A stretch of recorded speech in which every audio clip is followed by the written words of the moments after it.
Sir ನನಗೆ ಮಾತೆ ಹೊರಡ್ತಾ ಇಲ್ಲ ಸರ್. ನನಗೆ ತುಂಬಾ ನರ್ವಸ್ ಆಗಿದೆ. ಆಕ್ಚುಲಿ ನಾನು ದುಬೈಲಿ ಒಂದು ಶೋ ಆಗಿದ್ರು ಕೂಡ ಇಲ್ಲಿ ನಮ್ಮ ಕರ್ನಾಟಕದಲ್ಲಿ ಯಾವ ತರ ಇರುತ್ತೆ ರೆಸ್ಪಾನ್ಸ್ ಅಂತ ತುಂಬಾ ಒಂದು ಕಾತುರದಿಂದ ಕಾಯ್ತಾ ಇದ್ದೆ. ಬಟ್ ಇವತ್ತು ನನಗೆ ಮನಸ್ಸು ತುಂಬಾ ಹಗುರ ಆಗಿದೆ. ಈಗ ಎಲ್ಲ ಪೇರೆಂಟ್ಸು ಆಮೇಲೆ ಎಲ್ಲ ತುಂಬಾ ಖುಷಿ ಪಡ್ತಾ ಇದ್ದಾರೆ. ಬಂದಂತಹ ಎಲ್ಲ ಆಡಿಯನ್ಸ್ ಖಂಡಿತವಾಗ್ಲೂ ಇದು ಪೇರೆಂಟ್ಸ್ ಮಕ್ಕಳನ್ನ ಕರ್ಕೊಂಡು ಬಂದು ನಾವು ಸಿನಿಮಾ ಥಿಯೇಟರ್ ತೋರಿಸ್ತೀವಿ ಅಂತ ಹೇಳ್ತಾ ಇದ್ದಾರೆ. ಸೊ ಅದೇ ನಮ್ಮ ಮೊದಲನೇ ಗೆಲುವು ಅಂತ ಹೇಳಕ್ ಇಷ್ಟಪಡ್ತೀನಿ. ಅರುಣ ಮುಕ್ತ ಅವರು ಅವರ ಸ್ಕ್ರಿಪ್ಟ್ ಅಲ್ಲಿ ಗೆದ್ದಿದ್ದಾರೆ ಅಂಡ್ ನನ್ನ ಆಕ್ಟಿಂಗ್ ಚೆನ್ನಾಗಿದೆ ಅಂತ ಹೇಳ್ತಾ ಇದ್ದಾರೆ. I am feeling so relax and happy. ಇನ್ನೊಂದು 10 ಪಟ್ಟು ಎನರ್ಜಿ ಜಾಸ್ತಿ ಆಗಿದೆ ಇವತ್ತು ನನಗೆ.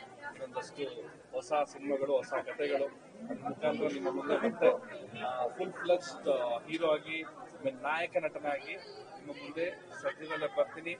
ದಯವಿಟ್ಟು ಎಲ್ಲರೂ ನಾಳೆನೆ ಅಂದ್ರೆ ಜುಲೈ 19ನೇ ತಾರೀಕು ವಿದ್ಯಾರ್ಥಿನಿ ಸಿನಿಮಾ ರಾಜ್ಯಾದ್ಯಂತ 141 ಥಿಯೇಟರ್ಗಳಲ್ಲಿ ರಿಲೀಸ್ ಆಗ್ತಾ ಇದೆ. ಇದು ಹೊಸಬರಿಗೆ ಅಂದ್ರೆ ಹೊಸ ಸಿನಿಮಾ ತಂಡಕ್ಕೆ ಸಿಕ್ಕಿರುವಂತ ಮೊದಲನೇ ಗೆಲುವು.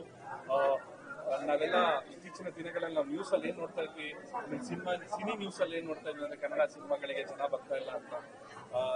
ನಮ್ಗೆ ಇಷ್ಟು ಥಿಯೇಟರ್ ದಕ್ಕಿರದೆ ನಾವು ಒಂದು ಮೊದಲನೇ ಗೆಲುವಿನ ಹೆಜ್ಜೆ ಅಂತ ಹೇಳಕ್ ಇಷ್ಟಪಡ್ತೀನಿ. 141 theatre across Karnataka cinema release ಆಗ್ತಾ ಇದೆ. ಅಂಡ್ ನಿಯರೆಸ್ಟ್ ಥಿಯೇಟರ್ಗೆ ಹೋಗಿ ಜುಲೈ 19ನೇ ತಾರೀಕಿಗೆ ದಯವಿಟ್ಟು ಟಿಕೆಟ್ಸ್ ನ ಬುಕ್ ಮಾಡಿಕೊಂಡು ಸಿನಿಮಾ ನೋಡಿ ನಮ್ಮ ಸಿನಿಮಾನ ಗೆಲ್ಲಿಸಿ. ಸಿನಿಮಾದಲ್ಲಿ ಒಳ್ಳೆ ಎಂಟರ್ಟೈನ್ಮೆಂಟ್ ಇದೆ, ಒಳ್ಳೆ ಮೆಸೇಜ್ ಇದೆ. ದಯವಿಟ್ಟು ಪೇರೆಂಟ್ಸ್ಗಳು ಮತ್ತೆ ತಮ್ಮ ಮಕ್ಕಳುಗಳು ಎಲ್ಲರೂ ಒಟ್ಟಿಗೆ ಕೂತು ಇಡೀ ಫ್ಯಾಮಿಲಿ ಸಮೇತ ಈ ಸಿನಿಮಾನ ನೋಡ್ಬೋದಂತ ಸಿನಿಮಾ ನನ್ನ ಕಡೆಯಿಂದ ಪ್ರಾಮಿಸ್ ಮಾಡ್ತಾ ಇದ್ದೀನಿ. ಸಿನಿಮಾ ನಿಮ್ಮೆಲ್ಲರಿಗೂ ಇಷ್ಟ ಆಗುತ್ತೆ. ನಿಮ್ಮೆಲ್ಲರ ಆಶೀರ್ವಾದವೇ ನನಗೆ ಸ್ಫೂರ್ತಿ. Thank you so much. Love you all everyone. Thank you all YouTubers. Thank you so much. ತುಂಬಾ ಖುಷಿ ಆಗ್ತದೆ. ಆಕ್ಚುಲಿ ಇದೇ ಫಸ್ಟ್ ಟೈಮ್ ನಾನು ಈ ಮೂವಿನ ನೋಡಿದ್ದು, ಲೈಕ್ ಆಕ್ಟಿಂಗ್ ಎಲ್ಲ ಆದ್ಮೇಲೆ ತುಂಬಾ ಖುಷಿ ಆಗ್ತದೆ. ನಂಗೆ ಆಲಿಂದ ಭಾಷಣ ಬರ್ತಾ ಇದೆ, ಬಟ್ ನಾನು ತುಂಬಾ ಸ್ಟ್ರಾಂಗ್ ಗರ್ಲ್. ಈ ಮೂವಿ ನೋಡಿದ್ರೆ ಎಷ್ಟು ಸ್ಟ್ರಾಂಗ್ ಅಂತ ಗೊತ್ತಾಗುತ್ತೆ.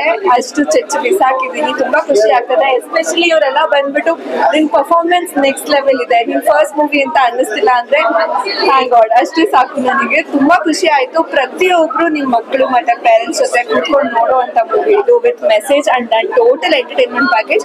ಸೊ ದಯವಿಟ್ಟು ಎಲ್ಲರೂ ಸಿನಿಮಾ ಥಿಯೇಟರ್ಗೆ ಬಂದು ನಮ್ಮ ವಿದ್ಯಾರ್ಥಿನಿಯರನ್ನ ನೋಡಿ ಹಾಗೆ ನಮ್ಮನ್ನ ಬೆಳೆಸಿ, ಹೊಸ ಪ್ರತಿಭೆಗಳನ್ನ ಬೆಳೆಸಿ ಅಂತ ಕೇಳ್ಕೊತೀನಿ. ದಯವಿಟ್ಟು ಎಲ್ಲರೂ ಬಂದು ಥಿಯೇಟರ್ಗೆ ನೋಡಿ. It's already in theatre. Thank you so much. Sir ಕಾಣಿಸ್ಕೊಂತೀನಿ ಸ್ಟ್ರಾಂಗ್ ತರ, ಬಟ್ ಆಬ್ವಿಯಸ್ಲಿ ಒಳಗಡೆ ನನ್ಗೂ ತುಂಬಾ ಭಯ ಇರುತ್ತೆ. ಬಟ್ ಅಫ್ಕೋರ್ಸ್ ನಿಮ್ಮಿಂದಾನೇ ನಾನು ಸ್ಟ್ರಾಂಗ್ ಆಗಿರೋದು. ರಾಮನ್ ಪಾಪ ಈಗ ತಾನೇ ವಿದ್ಯಾರ್ಥಿನಿಯರೇ ಒಂದು ಪ್ರೀಮಿಯರ್ ಶೋ ಮುಗಿಸ್ಕೊಂಡ್ ಬಂದಿದ್ದೀವಿ. ನಾನು ಒಂದು ಪಾತ್ರದಲ್ಲಿದ್ದೀನಿ. ವಿಭಿನ್ನವಾದಂತಹ ಕಥೆ ಹೊಂದಿರುವಂತಹ ಒಂದು ವಿಶೇಷವಾದ ಸಿನಿಮಾ ನಾಳೆ ರಾಜ್ಯಾದ್ಯಂತ ಜುಲೈ 19ನೇ ತಾರೀಕು ರಿಲೀಸ್ ಆಗ್ತಿದೆ. ನೀವೆಲ್ಲರೂ ಹೆಚ್ಚಿನ ಸಂಖ್ಯೆಯಲ್ಲಿ ಈ ಚಿತ್ರಮಂದಿರಕ್ಕೆ ಬರಬೇಕು, ಈ ಸಿನಿಮಾನ ನೋಡ್ಬೇಕು. ಮುಖ್ಯವಾಗಿ ಅರುಣ ಮುಕ್ತ ಅವರು ಹೊಸ ನಿರ್ದೇಶಕರು, ಅದಕ್ಕೆ ತಕ್ಕನಾಗಿ ಒಳ್ಳೆಯ ಪ್ರೊಡ್ಯೂಸರ್ ಸಿಕ್ಕಿದ್ದಾರೆ. ಪ್ಯಾಷನೇಟ್ ಪ್ರೊಡ್ಯೂಸರ್ಸ್ ಅಂತ ಹೇಳ್ಬೋದು. ವಿಶೇಷವಾದಂತಹ ಒಂದು ಸಿನಿಮಾ ಆಗಿದೆ. ಇದೊಂದು ಮೆಸೇಜ್ ಇದೆ ಇದಕ್ಕೆ. ನಿಜವಾಗ್ಲೂ ಇವತ್ತಿನ ಯುವ ಪೀಳಿಗೆ ಇವತ್ತು ಈ ಗ್ಯಾಡ್ಜೆಟ್ಸ್ ಯುಗದಲ್ಲಿ ಏನೇನು ತಪ್ಪುಗಳಾಗ್ತದೆ, ಅದರಿಂದ ಹೊರಗೆ ಬರೋದು ಹೇಗೆ ಅನ್ನೋ ಒಂದು ವಿಶೇಷವಾದ ಕಥಾ ಹಂದರವನ್ನು ಇಟ್ಕೊಂಡು ಮಾಡಿದಂತ ವಿಶೇಷ ಸಿನಿಮಾ.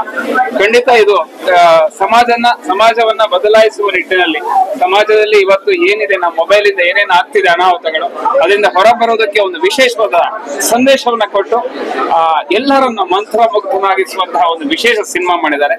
ಖಂಡಿತ ಇದು ನಿಮ್ಮೆಲ್ಲರಿಗೂ ಮುಟ್ಟತ್ತೆ. ನೀವು ಬಂದು ಇದನ್ನ ಸಕ್ಸಸ್ ಮಾಡ್ತೀರಾ ಅಂತ ಈ ಸಂದರ್ಭದಲ್ಲಿ ಕೇಳ್ಕೊತೀನಿ. ಒಳ್ಳೆದಾಗ್ಲಿ. Thank you. ಧನ್ಯವಾದ. ಪೋಷಕ ನಟ ಚಂದನ್ ಶೆಟ್ಟಿ ಅವರ ಮೊದಲನೆಯ ಚೊಚ್ಚಲ ಸಿನಿಮಾ ಇದು. ಕರ್ನಾಟಕದ 174 ಚಿತ್ರಮಂದಿರಗಳಲ್ಲಿ ಇದನ್ನ ತರ್ತಾ ಇದ್ದೀವಿ. ನೀವು ನಿಮ್ಮ ಯಂಗ್ಸ್ಟರ್ಸ್ ನ ಕತೆ ಹೊಂದಿರತಕ್ಕಂತ ಈ ಚಿತ್ರ ನೀವು ಚಿತ್ರಮಂದಿರದಲ್ಲಿ ನೋಡ್ಬೇಕು.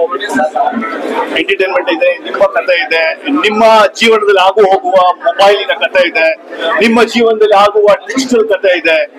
ನೀವೇನು ಈಗ ಟಿವಿಯಲ್ಲಿ ನೋಡ್ತಾ ಇದ್ದೀರಾ, ಪೆನ್ ಡ್ರೈವ್, ಬ್ಲಾಕ್ ಮೇಲು ಎಲ್ಲವನ್ನು ಹೊಂದಿರತಕ್ಕಂತ ಈ ಚಿತ್ರ ಇದು. ಬಂದು ನೋಡಿ. ಇದು ವಿದ್ಯಾರ್ಥಿನಿ ನಾಳೆ 19ನೇ ತಾರೀಕು ಜುಲೈ 2024ಕ್ಕೆ ಕರ್ನಾಟಕ ರಾಜ್ಯದಿಂದ ಬರ್ತಾ ಇದೆ. ಇದು ನನ್ನ ಮೊದಲನೇ ಚಿತ್ರ.